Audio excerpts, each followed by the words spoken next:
এই গোটা সংসার জীবনে এমন কেউ কি আছে যে সুখ আর শান্তির খোঁজ করে না? আমরা প্রত্যেকেই এই জীবনের প্রতিটা মুহূর্ত সুখ শান্তির খোঁজে ছুটে চলি। কিন্তু সত্যি করে বলো তো, আমরা কি সেই সুখটা ঠিকমতো খুঁজে পাই? শান্তি মানে আসলে কি? আমরা কি সেটা সত্যিই বুঝি? শুধু আমার কথা বলছি না, আমার মতো অসংখ্য গৃহবধূ আছে যারা প্রতিদিন সংসারে ছোট ছোট কাজের মধ্যেই নিজেদের সুখ খুঁজে নেয়। সারাদিনে রান্না, ঘর গোছানো, সব কিছু নিখুঁতভাবে করার মধ্যেই একটা আলাদা তৃপ্তি লুকিয়ে থাকে। বিশ্বাস করো, পরিষ্কার পরিচ্ছন্ন একটা ঘর আমাদের মনে এমন একটা শান্তি এনে দেয় যেটা শুধু আমরা নিজেরাই অনুভব করতে পারি। একটা কথা ভাবো তো, আজ যদি আমার এই ছোট্ট ছাদ বাগানটা এলোমেলো আর অগোছালো হয়ে থাকতো, তাহলে সারা দিনের ক্লান্তির পর যখন একটু শান্তি খুঁজতে এখানে আসতাম, আমি কি সেই শান্তিটা পেতাম? না, পেতাম না তো। আসলে এই সংসার জীবনে নিজেকে খুশি রাখার জন্য সবসময় দামি জিনিসের প্রয়োজন হয় না।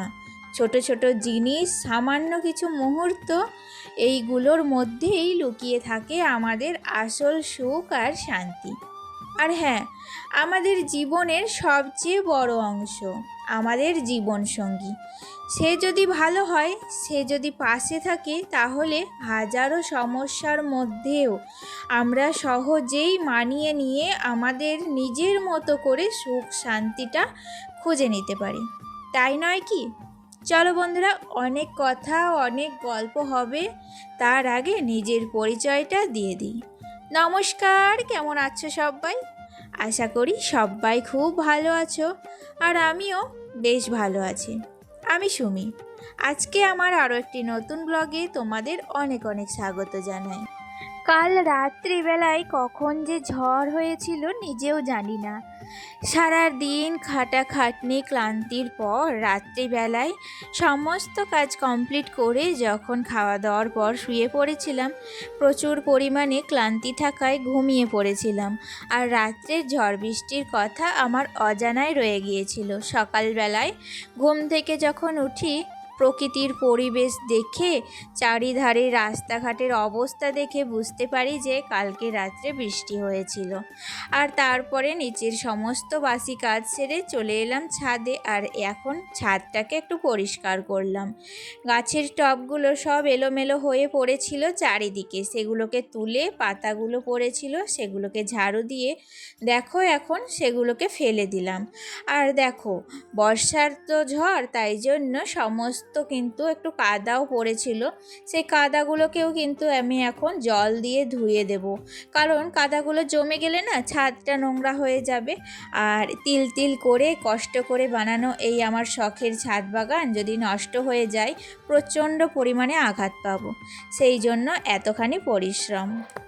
আমরা গৃহিণী, আমাদের চোখেও কিন্তু অনেক স্বপ্ন থাকে, অনেক আশা থাকে, কিন্তু সব সময় কি সেই স্বপ্নগুলোকে আমরা নিজেদের মতো করে বাঁচাতে পারি?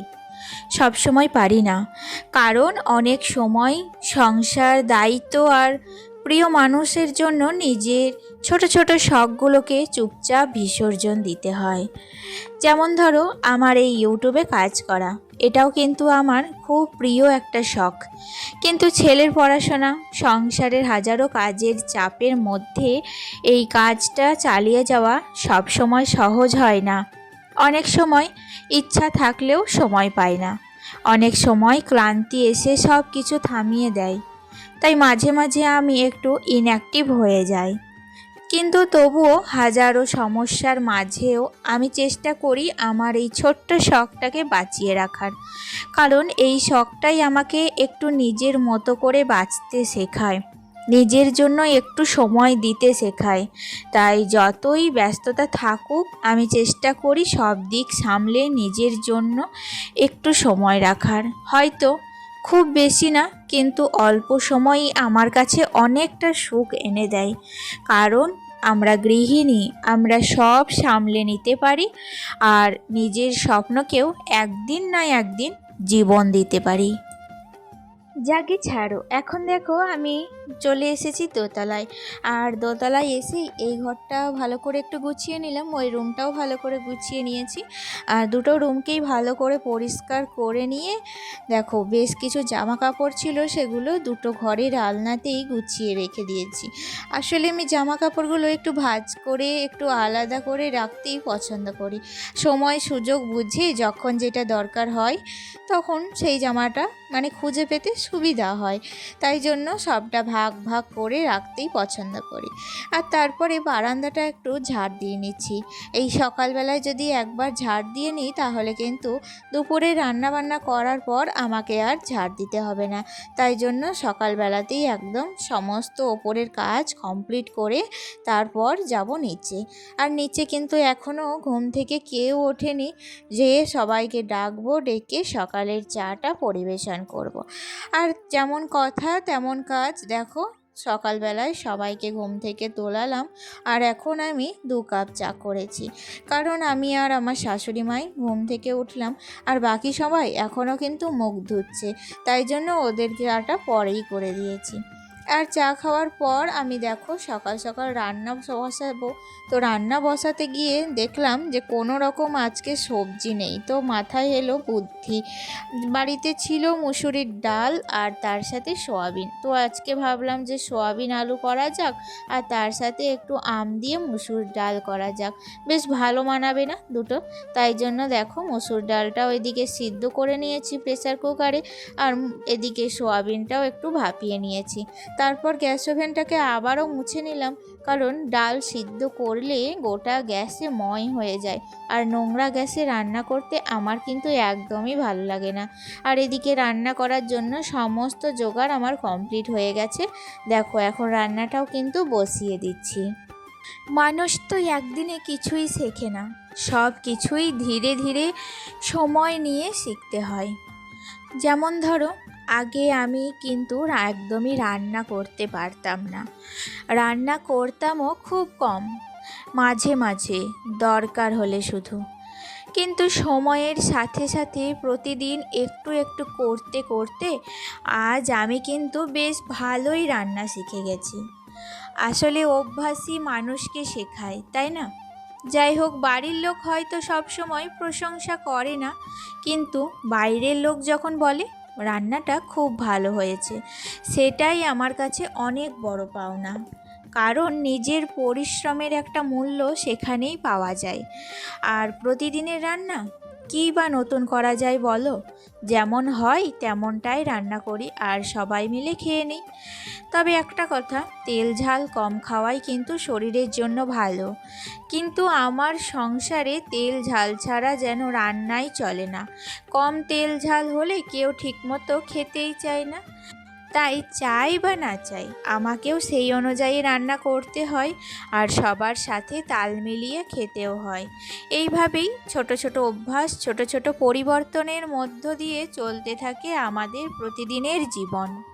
আর রান্না করার পর চলে এসেছি এখন বেডরুমে। দেখো আজকে না একটু মাথায় স্নান করলাম, প্রচুর পরিমাণে মানে মাথায় ড্যান্ড্রফ হয়েছিল, তাই জন্য মাথায় কিন্তু একটু শ্যাম্পু দিয়েছি। আর অনেক দিন হয়েও গেল এমনিতেও যে মাথায় স্নানটা করা হয়নি। অনেক দিন বলতে ভুল করা হবে, মাত্র 2 দিন। আমি আসলে একদিন অন্তর একদিন মাথায় স্নান করি, মাঝখানে 2টো দিন আমি স্নান করিনি, তাই জন্য শরীরটা না কেমন একটু অস্বস্তিতে ভুগছিল। আর আজকে রান্নাবান্না কমপ্লিট করে আমি স্নান করে নিয়েছি। আর এখনও কিন্তু ছেলেকে স্নানটা করানো হয়নি, চলো এবার যাব ছেলেকে স্নান করাতে। আর ওকে স্নানটা করিয়ে দেব, তারপর ওকে খাইয়ে দেব, তারপরে আবার যাব ওকে নিয়ে টিউশনি। তো ওখান থেকে আসার পর একবারে দেখো দেখা হচ্ছে তোমাদের সাথে ছাদে চলে এসেছিলাম। আসলে কালকে ওই যে রাত্রিবেলায় ঝড় বৃষ্টি হয়েছিল, তারপরে তো গাছগুলোর তেমন একটা কেয়ার করা হয়নি।